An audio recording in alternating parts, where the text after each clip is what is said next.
Welcome back to NewOrleans.Football presented by PJ's Coffee. It is the trade deadline reaction show. The Saints were sellers at the deadline, maybe not massive sellers, but they made two moves, one of which is at least foundational changing for the offense and how it's going to go about doing business. Rashid Shaheed goes to the Seattle Seahawks and Trevor Penning got traded to the Chargers. We're going to break down both of those trades on today's show. Ross Jackson's going to join me after the break to give his take and analysis on everything that happened. Trips out this week with his family, handling some family business. He'll be back the end of the week for the Panthers game. So we're rolling on right now as we're rolling on. And we're trying something different out this week. We're going daily with the shows just to kind of see how they fit, how they flow. Next week, we'll be back to the normal schedule. So all of that and more on today's show, coming to you from the Oshner Andrews Institute podcast studio.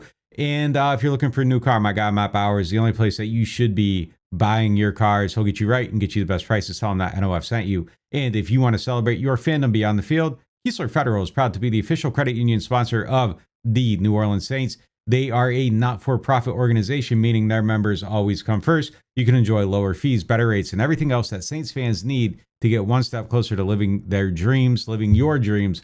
Keesler Federal, the official credit union sponsor of the New Orleans Saints. So, yeah, like I said, two deals today. And kind of interesting, the Saints are all the way in on the rebuild. Obviously, not the sale that the Jets had. I just don't think that the Saints also had the assets that people were knocking down their door to make all kinds of moves. Probably could have been a little bit more aggressive, but aggressive enough at least to get a couple things jump-started. Reacquired a couple picks. Shaheed, like I said, went to Seattle. Saints got a 4th and a 5th back in the 2026 draft. So that gets them even on the Vele trade with the 4th round pick at least. And then they traded Penning for a future 2027 6th round pick. So now in this upcoming draft, the Saints have, if they don't screw it up by playing Ike Adam too much, they should have 7 picks in the upcoming draft. Gives them a little bit of room to get some stuff down. They got their pick in the 1st round, the 2nd round, the 3rd round. 4th is a comp pick. 4th from Seattle, a 5th, the other 5th from Seattle, and a 6th. So possibly 7 picks if they don't play Ike Adam more than, I think, 35% of the snaps, 33% of the snaps going forward. They haven't been playing him too much, so they should be safe there. Get below that threshold, they get the 4th back for losing Paulson and Debo there, and they should have a full cachet of picks going into this year's draft. And massively, massively needed. I mean, they potentially need a quarterback. Now they need a wide receiver. They need cornerbacks. They need pass rushers. The 4 most high-value positions in the NFL are in needs of the Saints, and they need to make those picks. You know, they need to be smart about what they're doing. Look for quantity as well as quality. They tend to be a team that kind of goes all in on quality or targeting quality. Unfortunately, sometimes that quality turns out to be Trevor Penning that you trade multiple picks for to get him, and then he busts. And I think they just need to sit this, play it smart, be real meticulous in their scouting, not go into the draft saying, hey, we need this, so we got to go get it. That can't be the approach in this upcoming draft. But they're in a spot now where they got some guys back. And I'm going to get Ross's take on this after the break. But, also, I feel okay about what they did for Rashid, but it's only fair to look at it through the light of the Vele trade. And the Vele trade is a massive overpay. They sent a 4th and a 7th for him. They got a 4th and a 5th for Shaheed. They're both 27 years old. It's just not where you want to be through that light. And I think that criticism has to be part of it. It's fair. It's warranted. And, one of the worst moves that they've made up against a move that I thought was okay. Jacoby Myers got traded by the Raiders earlier in the day for, I think, a 4th and a 6th. And so the Saints did a little bit better than that, and they should have, but not a good place to be in that Vele move. But there is a chance for him coming out of this to get more opportunities, to play more, to change his narrative, to kind of get everybody off, it's not even really on his ass, but get everybody off the organization's ass by playing and making some plays. So that's important for that to happen through that prism. He's going to get the opportunities. Maybe he changes the narrative. And this topic's presented by Shea Bear Insurance, the Earhart Agency. If you're looking for insurance protection, make sure you're hitting up the Shea Bear branch of the Earhart branch of Shea Bear. But yeah, I mean, look, they made 2 deals. I think they could have been a little bit more aggressive. Obviously, Pete Werner's name was out there. Alontae Taylor's name was out there. Cesar Ruiz's name was out there. And there could have been other deals made. But, you don't just make deals either just for the sake of making deals. I would have liked to seen one more. I would have liked to seen something, on top of that, just to up that stockpile a little bit to get above the even point to really be in on this rebuild. But look, I think they made this deal, and I think one of the obvious realities is now that things are going to get a little bit more difficult for them going forward, offensively, and it's taken a big weapon away from Tyler Shuck. Now, the Trevor Penning piece of this too is that massive bust. I mean, just a huge, massive bust, and there's been a handful of them, and I put him at the top of the list. I think he's above Marcus Davenport, because Davenport gave you some good snaps. It was just the health aspect with him. Good player, just couldn't stay on the field. And then I think Peyton Turner's on that list too, another first-round pick. But he was picked towards the end of the round. They moved up, they targeted Penning, they put multiple picks on him, and it didn't hit. And I mean, it's just a disastrous outcome. The fact that they got a 6th-round pick out of him shocks me. Like, I'm surprised they were able to trade him. Maybe, I don't know, maybe he changes his story in LA, but he went through multiple staffs, multiple offensive line coaches, and like just nothing really worked out for him. So just a huge miss. I mean, and they got to wear that. They admitted it. They got something out of him. Kudos on that aspect. But that draft evaluation, just a big time miss. I mean, you took a guy out of a small school, just never really developed. That was the risk, and they made the big gamble, and the big gamble didn't hit. Now they got to own it.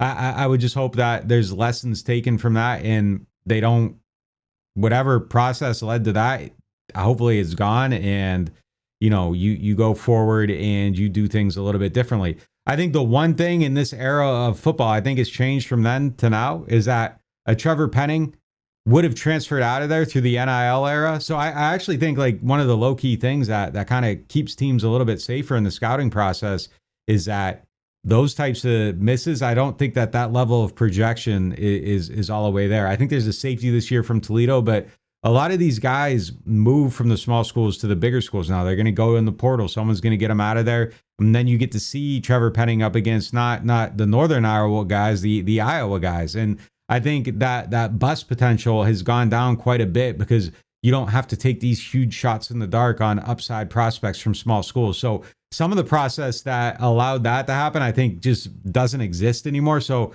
I think that's a benefit, and you've kind of seen it. It was like all these small school guys that they were drafting now, they just aren't there anymore. You aren't scouting those small schools as much anymore. I think that's just one way that the era has changed. So at least you can rest easy at night knowing that there probably isn't going to be a repeat of that because a lot of these guys aren't at those schools. I know they're still out there, but first round prospect, you probably aren't taking them out of the way school. They're going to be at a major university now. So one way the world has changed. We're going to hit a quick break. Ross is going to join us to break down these trades more.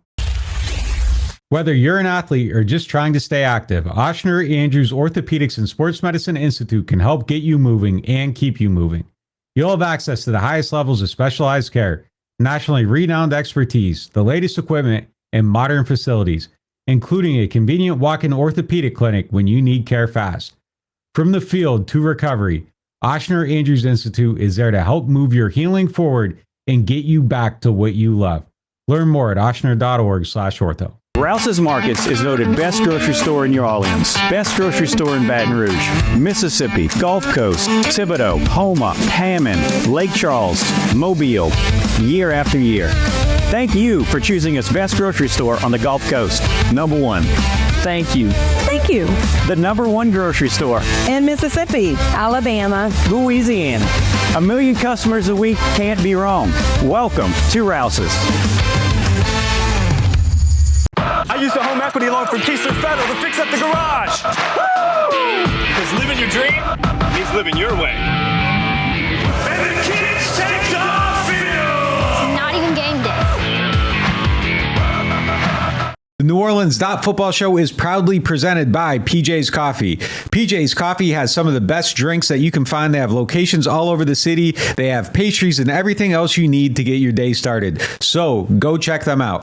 I don't play favorites with our sponsors on the show, but one of my favorites for sure is RV Masters. You guys have been watching our show lately and you've seen our awesome new van. That thing is decked out. And the best part about it is I took it up to RV Masters and I was like, this is what I want to do, but I had no idea how I wanted to do it or how to get it done. And they took care of it from start to finish, brought me out for updates, were giving me new ideas, and they made it exceed my wildest dreams. And they will do the same thing for you. RV Masters offers full service RV, motorhome, and travel trailer repair. They have preventative maintenance and service packages for your RVs, your AC, your generators. They specialize in solar and lithium upgrades, satellite TV, and Starlink. They'll take care of you if you get into a collision. Whatever you need, they got you. And I can speak from experience because they definitely had us on our new van. I cannot vouch for anyone more than I vouch for RV Masters. RV-Masters.com. Go check them out. I believe it, I can see it. If it's in my sights, I achieve it. Ain't no leaving, no defeating. Show up, complete and repeat it. Are you ready? Are you ready? Are you ready? Get game ready. Play game ready scratch-offs and fast play from the lottery. Win up to $100,000. Enter the second chance drawing for a chance to win up to $1 million.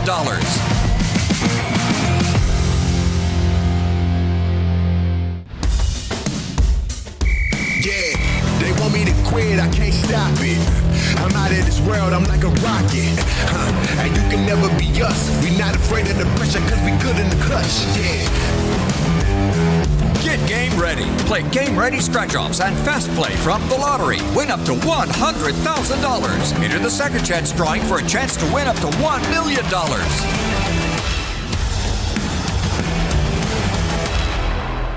Shawbear Insurance, the Earhart Agency, is a longtime partner on this podcast, but the truth is, I was advertising them to my friends and everybody I knew long before they ever jumped on this show. And I'm going to tell you why. Every 6 months, my car insurance policy comes up, and every 6 months, I get a call from somebody from there telling me I need to change it or stay where I'm at. They're shopping my policy constantly to make sure I am getting the best possible deal. That means money in the bank. And those are the type of people you love because, look, we all live here. We all know how it is. The insurance rates are out of control. You need somebody watching your back. And they actually really do it. And I was with them before they ever asked me to be with them. So they are people that you need to be doing business with. And if you are going to look up their insurance, make sure you are looking for the Earhart Agency. Those are our guys. There's a lot of Shawbear insurances. The Earhart Agency is the one you want. I can speak for them. Real life, real support, real good business, real money saved. Call them up today. Shawbear Insurance, the Earhart Agency. Hardhide flavored whiskey, Ponchatoula strawberry, and Chilton County peaches in your favorite bars, stores, and restaurants. Hardhide Chilton County Peach Whiskey is a blend of aged wheat whiskey, light American whiskey, and fresh Chilton County peaches from Alabama's Durbin Family Farms. And Hardhide Strawberry Whiskey tells the story of a small town famous for strawberry farming. A delicious natural strawberry-infused 86 proof whiskey for whiskey lovers. Just look for the red and orange bottles in your favorite stores, bars, and restaurants. Welcome back. We're now joined by my guy, Ross Jackson. Ross, we got some action today, man. Couple moves, some trade deadline stuff going on. Going to take these kind of in order. We'll start with the first one. This topic's presented by Bobby Hebert's Cajun Cannon Restaurant. Rashid Shaheed gets traded, gets sent to Seattle. The reunion with Clint Kubiak. The Saints get a fourth and a fifth back. What was your initial reaction? Let's start from the top with the compensation. What do you think about the trade package they got back?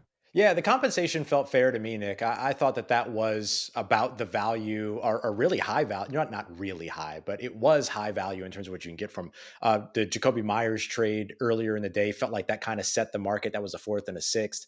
If the Saints wouldn't have traded him and then would have not been able to come to an agreement on a contract at the end of the season, he's probably signing somewhere and then you're getting like a fourth compensatory selection back in 2027. So to me, this trade beat both of those market values in that way, depending upon how it was that the team might have looked at it.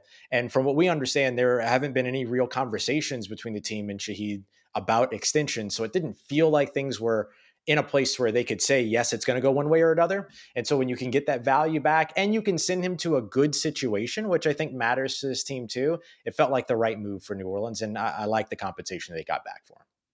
Yeah, my understanding is I know there's a lot of stuff out there about an Olave extension. My understanding is that that's kind of far off. Like they aren't really close on that one yet. We'll see. Always is one of those things. Phone can get picked up, and all of a sudden people are motivated, and it gets done. But to this point, it wasn't close. And him and Shaheed have the same agent, so it was like the Chris domino had to fall for the Shaheed domino to fall. And my understanding, like I think Shaheed kind of like was ready to move on, maybe. Like I Yeah. think he was all in on the situation, but also like, hey, look, if the contract's not there and there's a better situation, like I'm all in on that. So I think that's Right. kind of how it went down. Going to Seattle, I think it's a great fit for him. I feel Man. bad for Saints fans because like he's gonna hit on some big plays, and there people are gonna be tweeting like, oh, you let this guy out of the building and all that stuff. I mean, it just kind of is what it is. He's 27. The contract was up. Like his timeline, the Saints timeline. I just don't think they aligned. And you can hold a gun at somebody else's head over that. Like that they don't have the team in the place to where it made sense to keep Shaheed. I think that's obviously part of the situation, and they're here in the downturn of the franchise and all that stuff. But given where they're at, a fourth and a fifth for it felt fair. The flip Mhm. side of it, and I don't know if this is a fair way to judge it or not. Is Mhm. the massive overpay for Devaughn Vele makes it look like, Right. wow, that's all you got too. But like, I think both things are true. That's a bad trade. This is an okay trade. The thing that I think has to happen now is that Vele has the opportunity to maybe reframe the conversation. So what do you think happens with him? Like, are you expecting anything going forward? Like, obviously, like I think his opportunities are going to go up, but do you think there's a reality where how many games are left? 8 games in Mhm. 8 weeks. We're looking at it and we're like, oh, like this guy's okay. Like he's a piece of things. Or are you still kind of up in the air on how that's going to play out? Yeah, I'm kind of up in the air on it. I think the best possible scenario is that you come out of the 8 games wanting to see more in 2026, as opposed to having made your mind up in the fact that like he wasn't worth the value. I think that's the biggest thing. And that's really all that he's got to be able to kind of trounce. I do think that him having as big an impact as Rashid Shaheed would be the golden opportunity. Like that would be the gold star, you know what I mean? But the likelihood of him doing that is going to be very, very slim with a different, a rookie quarterback now, and the way that the offense is changing. You've just changed things up on the offensive line as well. And so it might not be until 2026 where we really get to see the value of a Devaughn Vele, but is that going to be too late by that point because they've drafted another wide receiver or somebody else has fallen into your lap in free agency or something like that? So I think that the best case scenario that we're probably realistically in store for is wanting to see more of him in 2026. And that's not the greatest situation for New Orleans, in my opinion. Yeah, I agree. I mean, I'm up in the air on it. I think there's probably more there. Like we saw a little bit of it in Denver, but like the value of it is going to be tough to justify. And I also think it's fair to kind of criticize it a little bit. I mean, the first move of a rebuild is trading for a 27-year-old receiver. Like the peak, like what is it at that point? That's probably not fair to Vele. I think there's a reality where he becomes an okay player, but it's got to start happening quick. But yeah, I mean, the opportunity is there now. I think for him to reframe it, he should get more than 12 snaps. What was it? 30% of the snaps in the Right. upcoming game. I think there'll probably be more targets going his direction, and I think that might be the biggest beneficiary of this, of maybe just increased opportunities. Now, a guy that I think gets stung by a little bit, like Tyler Shuck, is losing someone that Right. he threw a lot of passes to last week, a safety valve, the guy that knows how to get open. I don't love this for Shuck, and I don't necessarily love the other move, the Penning trade for Shuck either. But it's just kind of one of them things where it is what it is. Hmm. But how do you think Shuck adjusts to having a new receiver and just kind of having to settle in without one of the best guys on the team? It kind of feels like last year when Spencer Rattler got thrown into the situation and they didn't have Ooh, this good piece, comp. that piece. You know what I mean? All those things. And so I think the biggest thing that's got to come out of that is, well, here's what I'll say. If Tyler Shuck pans out, it's going to be obvious, right? Because of all of this. Like if he pans out despite all of this, there will be no question marks. There will be no questions left to ask in that situation. The likelihood of that happening, though, gets impacted by the shipping out of these pieces and the shipping out of these players. It's going to make communication at the line a little bit more challenging for a guy that has been in the lineup probably, but not a guy that has been in the lineup over the course of the past few weeks, somebody that he's worked with, all those other things with Trevor Penning being shipped out. And then now, of course, like you mentioned, you lose your what has been the most consistent weapon for the Saints, it feels like actually for multiple years, not just this year. And so losing both of those pieces is going to be big for Tyler Shuck. But if he overcomes that, I think that that's where maybe the best part of this scenario can happen, which is that it'll be blatantly obvious if he works. And the tricky part though becomes it might not become blatantly obvious that he's not the guy with the loss of assets now on the offensive side. I talked to Vele on Monday, one of these like sad locker room scenes after a loss where like nobody's in there, and I was like, I'll go talk to this guy and kind of see what's up with him. You know, he did get some scout team reps with Shuck, which maybe is something that could positively impact a little bit. Maybe there's some timing, but I agree with you. I think it makes the Shuck evaluation a little bit messier. I do think though, like when you get to the end of the rainbow here, like it's going to be like if it's not obvious that he's a guy, you're looking at quarterbacks in the draft and maybe the value just doesn't end up being there, but like you're going to know if you need to take one or not take one. And that's going to be up to him to make that case over the next several weeks. But definitely degree of difficulty is more increased, I guess. He's got to show it though. I mean, this is where they're at. They're in a rebuild. And if you want to, be the guy that builds them out of it, you got to find a way to do it. But yeah, definitely going to be interesting to see that offensive line communication aspect of it, which continues this conversation presented by Aaron Rose. Trevor Penning gets traded for a future 2027 6th-round pick to the Chargers. Yikes. The whole thing. Woof, man. Woof. Everything about that's wild. Not good. I mean, I don't want to like be mean about this, but probably the biggest bust of the Ireland draft era since 2015. They traded up to get him. He didn't work. He got replaced 2 times over. Doesn't work at left tackle, doesn't work at right tackle, doesn't work at guard. Not even being funny, like I think getting him out of there might even make their line better right now because you just get a guy that, these delayed blitzes, they were getting smoked on him. You kind of creep a guy up in his gap, like they're sliding protections. He's not picking up on it. Like there was just a lot of stuff to attack there just from an organizational standpoint. Like they might actually be better right now, which is a damning statement. I kind of can't believe they got a pick for him. Also shocked they traded him though. Like I didn't see this one coming. What's your take? Yeah. I was very surprised that when, it was an offensive lineman, I thought maybe, look, Cesar Ruiz has been in conversation a ton leading up. The Seattle Seahawks felt like a place where he could potentially land. I know John Benton, former Saints offensive line coach, now Seattle offensive line coach, is really high on Ruiz. And so I thought maybe that would be the offensive lineman that got moved if that was going to be, a part of this trade deadline day. But then to see Penning moved, I thought, okay, well, that's interesting because there's not a lot of great talent at guard in the NFL. And he also has the ability to swing out to tackle. And so maybe they'll get something good for him. Then I saw you say it's a future pick and I went, uh-oh. Because I was like, oh no, come on, man. Like this is a former 1st-round pick. And as you mentioned, it's not just a standard 1st-round pick. This was a 1st-round pick. They traded a 1st, 2nd, and 3rd from 22, 23, and 24, along with the 7th to move up and get those. Like there's so much intertwined within that selection, right? It's not just, it was their 1st-round pick because they had to move up with Philly to get the 2 selections where they drafted him and Olave. And so to go from that to being traded and then go through all these different positions and then get traded for a future 6th-round pick. Like, man, that is a loud statement, first of all, about what other teams thought about him, right? What the rest of the league thought about him. And I think it's an unfortunate turn of events for New Orleans, who need to stockpile as many draft selections as they can. And then they end up with a 6th a year from now. I mean, sure, it takes them from 11 picks in the next 2 years to 14. So it gets them back even with the original kind of selection there. Maybe that's a 6th-round pick you package with something to move. It's not just about what you can select at that pick. It's what else you can do with that selection. Or maybe they move it later on for another veteran at a different time. But as of right now, like that just looks like a painful decision and maybe even just a painful admission for what the miss really was in that draft. Yeah, I was hoping like maybe for them, the outcome of this would be like the Andrews Pete thing where he moves in the guard and like technically the draft value is a bust because you aren't drafting a mediocre guard that high in the draft, but just didn't work out. It felt like everything happening faster for him, made it worse. I thought the run blocking went backwards.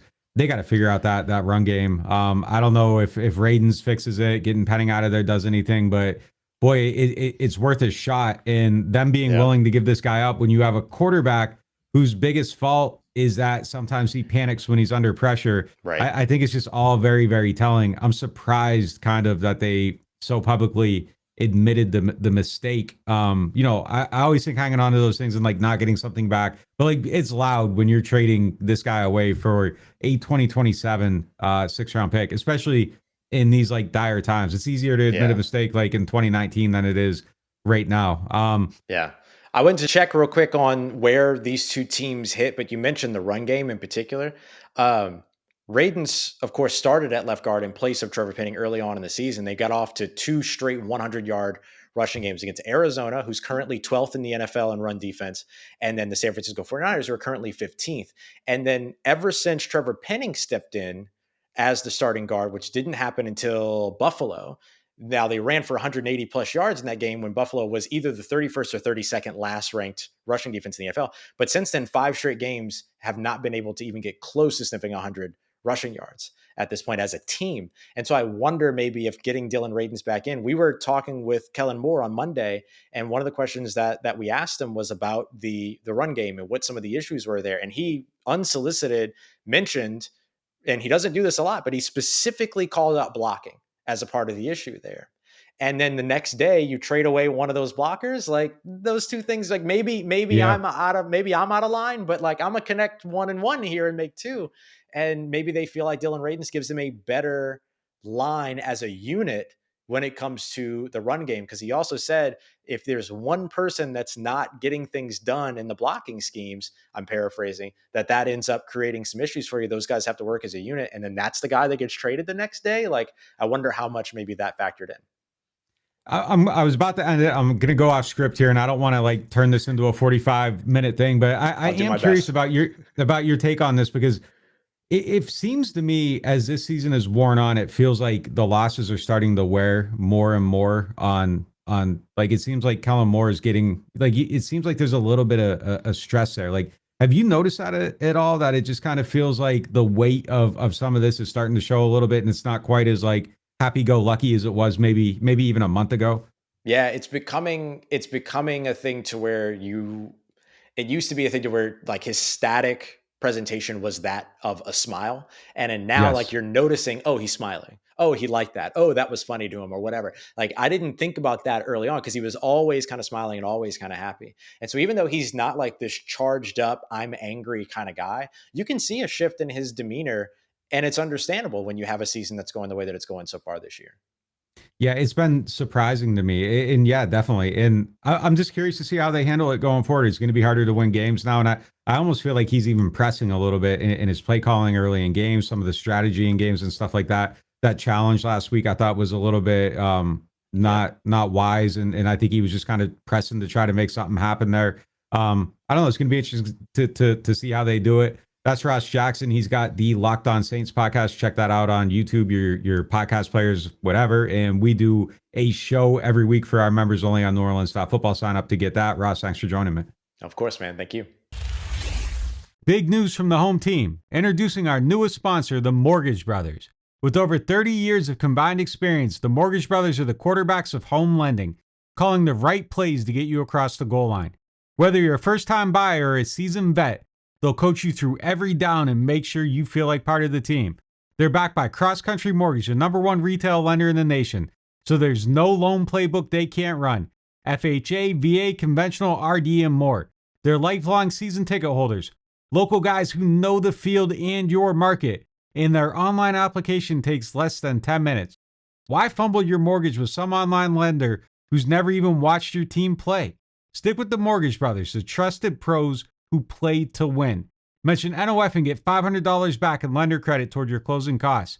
That's money back in your pocket when it counts. Visit mortgagebros.money and start shopping with confidence. Because with Mortgage Brothers, it's always no flags, no fumbles, just smooth closings every single time. Score big with kickoff combos at New Orleans Hamburger and Seafood Company. Don't pass on your choice of our seafood combos or our slider specials. Served with a side of garlic herb fries. Run in now for specials starting at $9.99 at New Orleans Hamburger and Seafood Company. I got hurt in a car wreck. Why should I get Gordon? Because when you're hurt, you need money. and I fight for the people of Southeast Louisiana every day. I got a client who injured their neck in a car wreck, $250,000. Another client was hit by a big truck and needed back surgery. I got them $700,000, and they deserved every single penny. That's what I'm talking about. Why wouldn't I get Gordon? If you've been hurt in a car wreck, just call me, New Orleans. Get it done. Call 504-800-8888.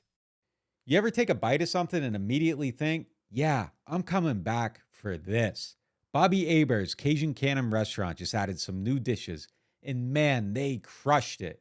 The shrimp and crawfish pistolets, golden and stuffed with bold Cajun flavor. Fried oyster tacos, crispy, fresh with the perfect kick. And the soft shell crab Alfredo, creamy, rich, and absolutely worth the order. They're open 7 days a week, and they deliver late. Bobby Hebert's Cajun Cannon Restaurant. Delicious food, superior service. Whether you are a local New Orleanian or a fan in town for the game, get your pre- and post-game fired up at Aaron Rose. Local chaos and local love for the black and gold. Wake up and live with daily drink specials, mimosas, screwdrivers, Bloody Marys, and hot or frozen Irish coffees, all just $3 or $4 between 10 a.m. to 2 p.m. Aaron Rose, half a block from Bourbon Street in the French Quarter, 811 Conti Street. Attention Saints fans, don't let pests and termites invade your home field. Trust the team at Red Pest Solutions to tackle those unwelcome visitors. Call the Red Man today for unbeatable pest and termite control. Score peace with no pest. Visit redpest.com, REDDPEST.com.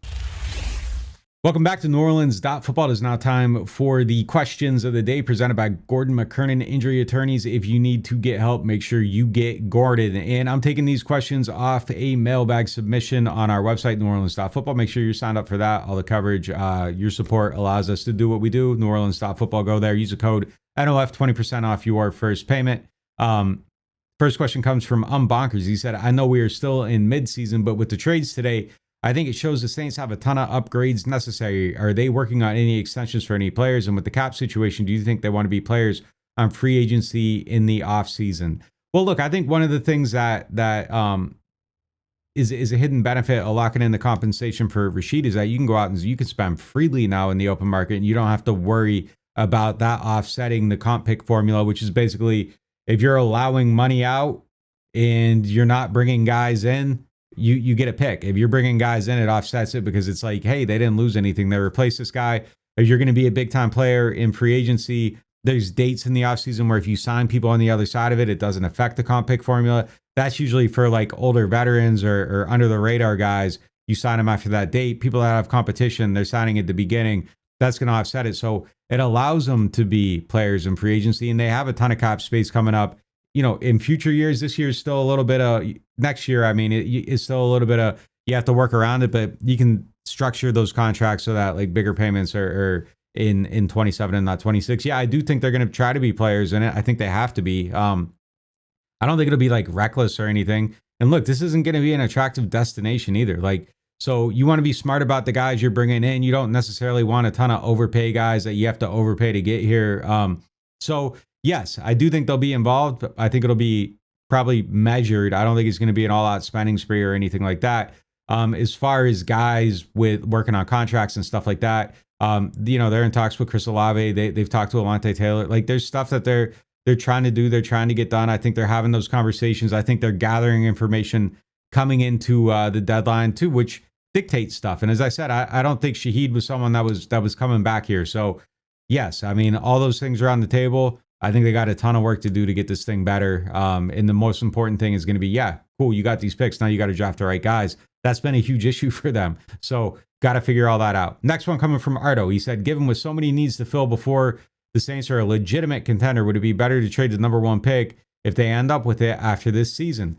I think you have to explore all options. Like, if you have a great opportunity to move back and get a ton of picks, or if you can go down a spot or two and pick up another first rounder, I think those are conversations you got to have. I think their strategy for drafting and how they draft and targeting players and moving up, I think that's got to go away. I don't think that can be a thing right now. There's too many needs. You know, the obvious thing is if you say they lose the tank bowl with the Titans and the Jets and the Dolphins, and boy, the Jets are really trying to be bad right now. It's going to be a tough game to lose.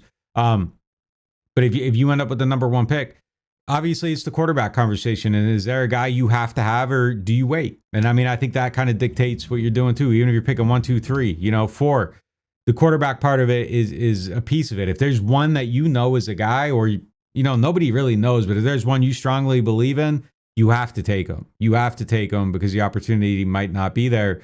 And it's always next year's class. Well, this year's class didn't pan out the way everybody hoped. There's still some guys in it. So that's obviously, a big factor in that conversation. And then I Am Guarva said, are the Saints front office doing this on purpose? I knew this was going to be a losing season, but was hoping for progression, not regression. Look, I think the season's probably kind of playing out record-wise exactly as it should. And I'm just going to say that, like, I understand people being upset. You should be upset. And I think there is a fairness in saying that you were hoping for progression, not regression. And I think the results as of late in the style of play does look like it's going backwards. And that's concerning to me as well. But I do think that to survive the back half of the season, I would say reframe your point of view on it and just kind of try to watch it like somebody from maybe not the Saints front office, but a front office in general, where you're just kind of evaluating the players independent of the result, and you're trying to look at it that way. I think that's going to, I'm leaning into that more. I think myself too going forward. That's kind of how I looked at it, got caught up in kind of some of the process of it. But I think I'm going to step back from the results even more and just look at it, try to look at it more through a macro lens. And I think that's the right way to do it anyhow. Because these wins, like, look, I know you guys want to like see wins, and wins make you feel good. And I get it, but honestly, I think they've reached a point where there's more value in a loss than a win. And I think that's just a cold, hard truth. And I think trading some guys today and taking a step away from being all in on winning is a good thing. I mean, I think that suffering for the next 2 months potentially leads you to a place where you can get a player who can lead a brighter future. Is it guaranteed? Absolutely not. Like we just talked about, the Penning miss might be another miss again, but I think that's the way to survive through it. And I think that's the way to gather some enjoyment through it, is if you can step back from the win and loss and just kind of, how's Quincy Riley playing? How's Tanker playing? How's Stutzman doing with his snaps? How's Chase Young progressing? Is he actually becoming a guy? I think those are the ways to look at it going forward. Unfortunately, there aren't a ton of guys right now, but the ones they have, I think that's kind of what you look for, and you try to look at it through that lens. And look, man, get locked in on those Saturdays. Like I think that's where it's at right now. That's going to do it for today's show. Appreciate y'all for tuning in. Talk to you next time.